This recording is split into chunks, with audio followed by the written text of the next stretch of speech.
정채봉이라고 하는 유명한 작가가 쓴 성인 동화 가운데 숨쉬는 돌이라고 하는 단편이 있어서 여러분에게 소개합니다. 작은 돌 하나가 냇물 속에 있었습니다. 이 돌은 물 속에서 지내는 것이 지겨워서 물 밖으로 나가는 것이 소원이었습니다. 어느 날 돌은 소원대로 물 속에서 나오게 되었습니다. 돌이 있는 냇물을 막아 방죽을 만들었기 때문입니다. 물 밖에서의 시간이 너무 즐거워 돌은 기쁨의 함성을 질렀습니다. 햇살도 받을 수 있고 지상의 풍경이 너무 아름다웠기 때문입니다. 그러나 시간이 지나면서 따가운 여름 햇살과 차가운 겨울바람은 작은 돌을 지치게 만들었습니다. 그러던 중 땅에 정이 뚝 떨어질 만한 사건이 생겼습니다. 소가 자기 위에 똥을 누는 바람에 암흑이 계속되었기 때문입니다. 어느 날 사람들이 몰려와 자기 옆에 있던 좋은 돌을 부잣집 응접실로 옮겨갈 때 작은 돌은 하나님께 기도합니다. 하나님, 저도 세상으로 나가게 해주세요. 그런데 어느 해 추운 겨울 한 소년이 작은 돌을 주워 자기 집 화롯불 안에 넣었습니다. 불 속에서 엄청난 고통을 겪었지만 그 작은 돌은 가난한 소년의 등굣길에 언손과 귀를 녹이는 데 사용되었습니다. 그러나 돌의 온기가 식자 소년은 돌을 길바닥에 버렸습니다. 작은 돌은 이리저리 채이면서 굴러다니다가 결국은 시궁창에 처박히는 신세가 되고 말았습니다. 그러나 작은 돌은 희망을 잃지 않고 누군가 자신을 구해줄 것이라고 굳게 믿고 있었습니다. 마침내 작은 돌은 하수구를 치우는 청소부 아저씨의 사비위에 얹혀서 땅 위로 올라올 수 있었습니다. 그때 작은 돌은 흐느끼며 기도했습니다. 하나님, 감사합니다. 저를 하나님의 뜻대로 사용해 주세요. 여러분, 작은 돌짝, 작은 돌멩이 하나도 숨을 쉬면서 살아갈 수만 있다면 세상에 유익을 주고 희망을 가질 수 있다는 교훈입니다. 그러나 생명이 없는 돌은 희망도 없고 세상에 유익을 주지도 못합니다. 그렇다면 여러분, 돌도 숨을 쉬는 생명이 있습니까? 아니면 정채봉 씨는 돌을 의인화시킨 거짓부렁으로 이런 말을 하고 있습니까? 여러분, 그런데 돌도 숨쉬는 돌이 있습니다. 여러분, 우리 집에는 샘물을 길어다가 넣어서 마실 수 있는 조그마한 독이 있습니다. 그런데 숨을 쉬는 독이기에 시간이 아무리 지나도 그 독에 물을 붓기만 하면 물맛이 변하지 않습니다. 여러분, 이 원리대로라면 숨쉬는 흙이 있고 숨쉬는 돌이 있고 숨쉬는 가마솥도 있고 숨쉬는 쇳덩어리도 있습니다. 이 물체들은 무생물이지만 그 안에 우리 눈에 보이지 않는 생명이 들어있기에 사람들에게 언제나 유익을 주게 됩니다.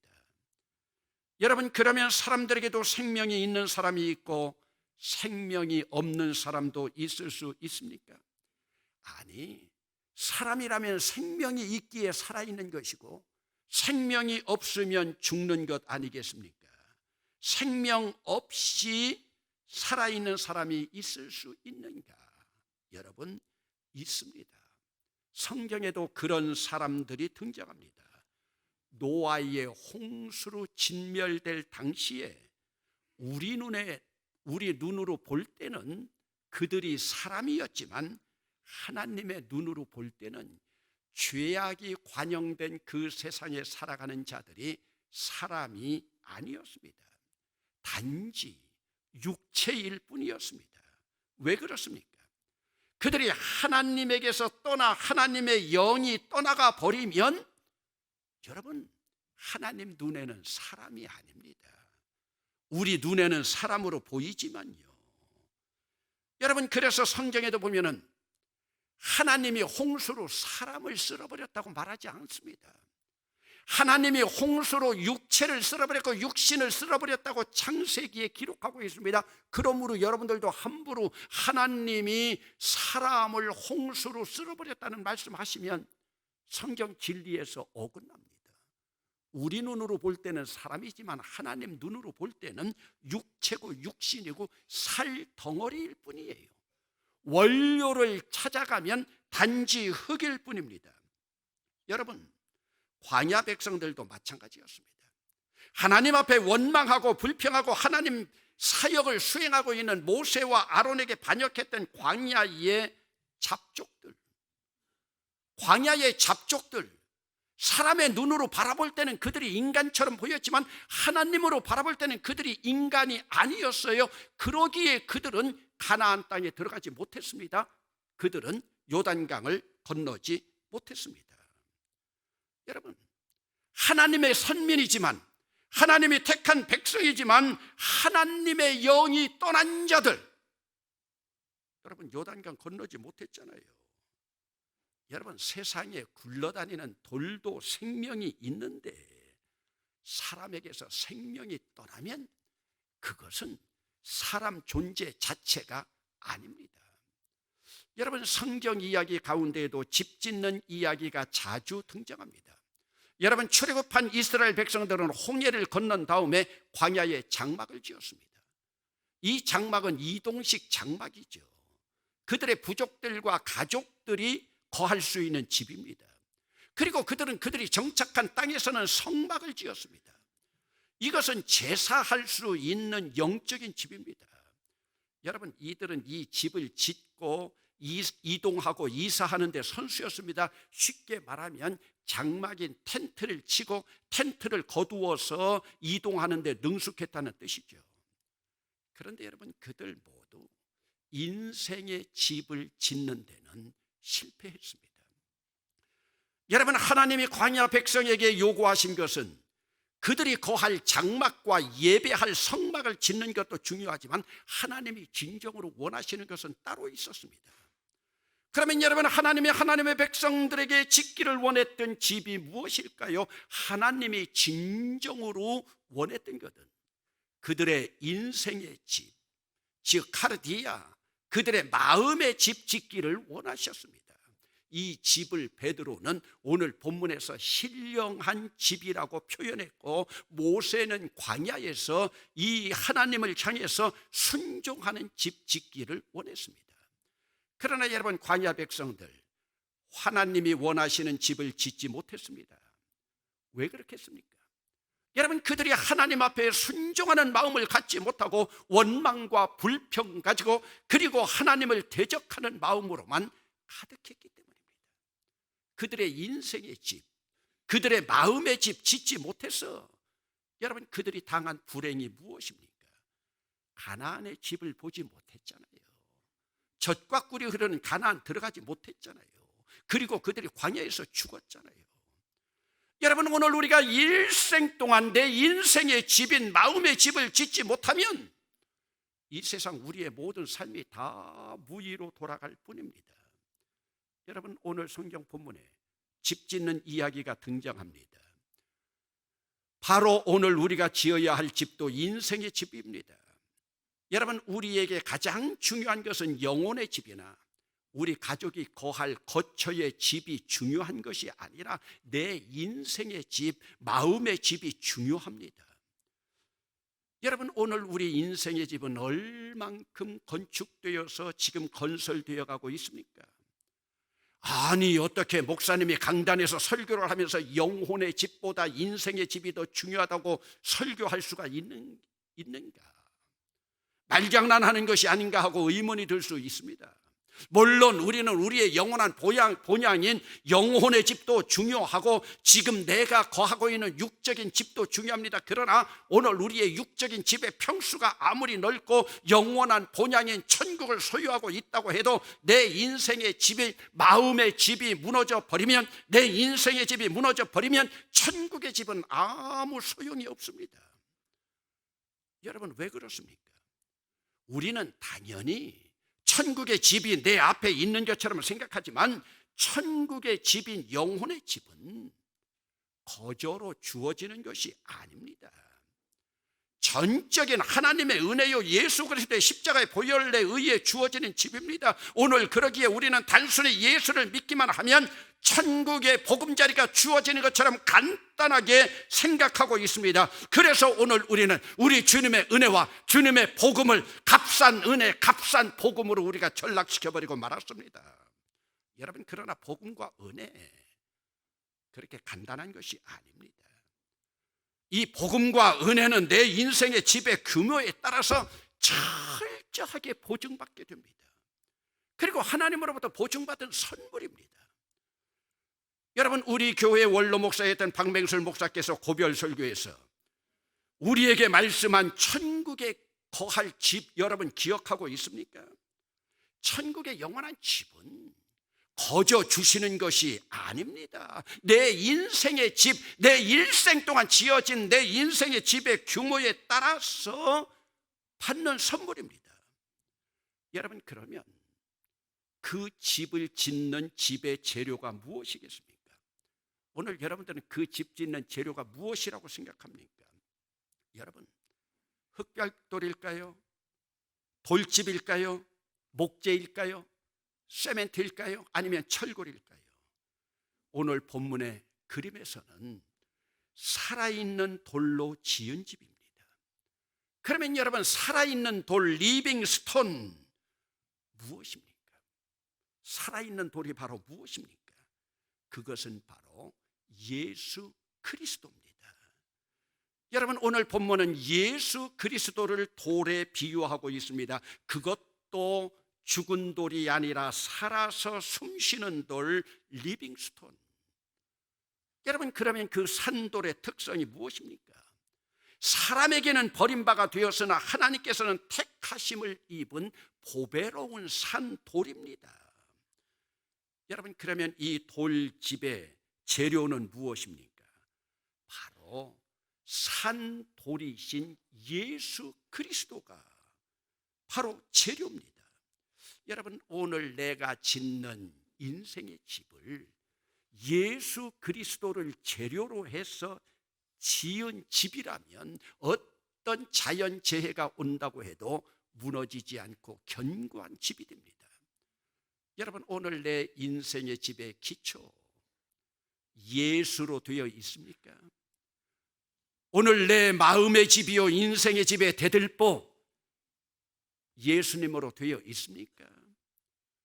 오늘 내 집의 기둥은 예수님으로 세워져 있습니까? 오늘 내 집의 천장과 지붕은 예수로 덮여 있습니까? 오늘 내 집의 바닥은 예수로 깔려져 있습니까? 여러분, 이런 집에서는요 예수 향기가 가득 넘칩니다. 어떤 재해가 온다 하더라도 걱정할 필요가 없습니다. 왜요? 시냇가에 심겨진 나무의 뿌리가 강변에 뻗쳐 있어 결실 맺는 나무와 같기 때문입니다. 여러분, 이번 설에도 여러분 가족들이 한자리에 모였지만 여러분, 그들 모두가 살아있는 돌인 예수로 지어진 집에서 오늘 여러분들이 평화를 누렸습니까? 이런 집에는요 예수 향기가 가득합니다. 레바논 백향목 향기처럼 예수의 향기로 늘 풍성해요. 여러분, 산돌이신 예수로 지어진 신령한 집을 지으려면, 여러분들이 다시 한번 이런 집을 지으려면요 3단계의 절차를 거쳐야 됩니다. 여러분, 한번 이런 집을 지어보시길 원합니까? 이런 재료로 지어지지 않은 집은요 다시 다 무너뜨려서요 다시 짓는 게 더 좋습니다. 그러기 위해서는 신령한 집을 무너뜨리는 재료들을 먼저 버려야 됩니다. 예수 향기가 나지 않는 재료들을 버려야 돼요. 그러면 여러분, 우리 집을 무너뜨리는 버려야 할 재료들이 무엇입니까? 바로 오늘 본문 1절에 나타나고 있습니다. 그러므로 모든 악독과 모든 기만과 외식과 시기와 모든 비방하는 말을 버리고. 여러분, 예수 믿고 거듭난 삶을 살아가는 자들은 갓난아기와 같이 순전해집니다. 나이가 들어갈수록 익어가는 사람은요 백향목 향기와 같은 향을 바라면서 점점 순진해져 갑니다. 여러분, 이번 명절에 왔지만 여러분 부모님들이 더 고집이 세고 순전함을 잊어버리고 있습니까? 아니면 점점 더 순전해 가고 있습니까? 늙어가는 사람과 익어가는 사람의 차이입니다. 여러분, 여기 열거된 요소들, 갓난아기는 절대로 알지 못하는 요소입니다. 갓난아기가 악독과 기만과 외식과 시기와 비방하는 말 알 수 있겠습니까? 여러분, 우리가 어머니 뱃속에서 태어난 순간에도 이런 요소들 우리에게 없었습니다. 여러분 가운데 어머니 뱃속에서 태어난 때에 악독과 기만과 외식과 시기하는 마음을 갖고 다른 사람 비방하는 말을 했겠습니까? 아닙니다. 오늘 우리는 인생을 살아가면서 마귀 사단의 유혹에 밀려 후천적으로 이런 요소들이 우리에게 잠재되어 들어오게 되었습니다. 그러다가 하나님의 영인 성령님이 잠시 떠난 사이에 사탄의 유혹에 따라서 살아가는 인생이 되어버렸기 때문입니다.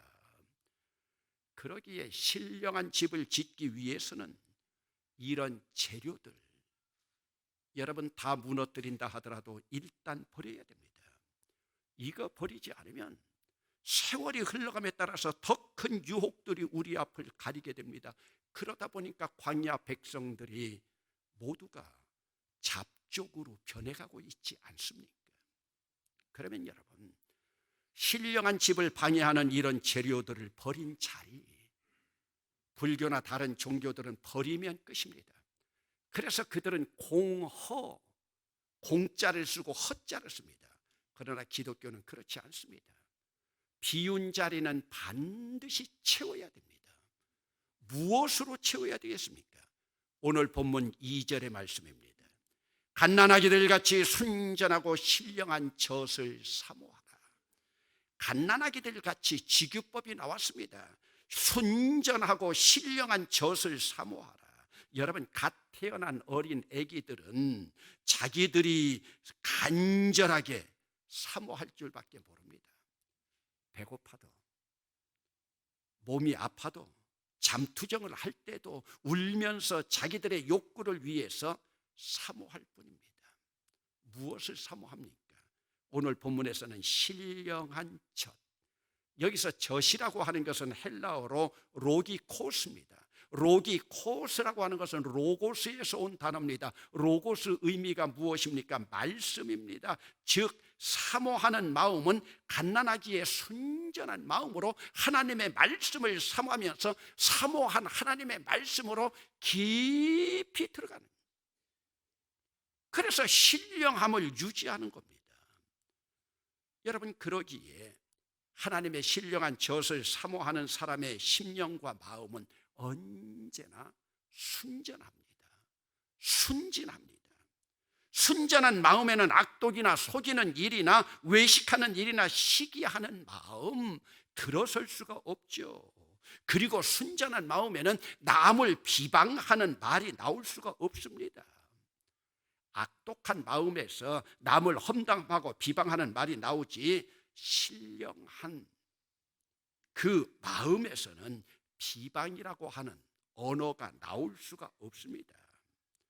그러기에 악독한 마음을 버린 자리는 언제나 신령한 젖, 바로 로기코스, 하나님의 로고스로 채워져야 됩니다. 이때 그 집이 신령한 집으로 세워져 갑니다. 그렇게 신령한 집으로 세워져 가는 자들은 하나님의 말씀으로 깊이 사모해서 들어가서 그 안에서 되새김질하고, 그리고 그 안으로 침잠되어서 깊이가 더해갑니다.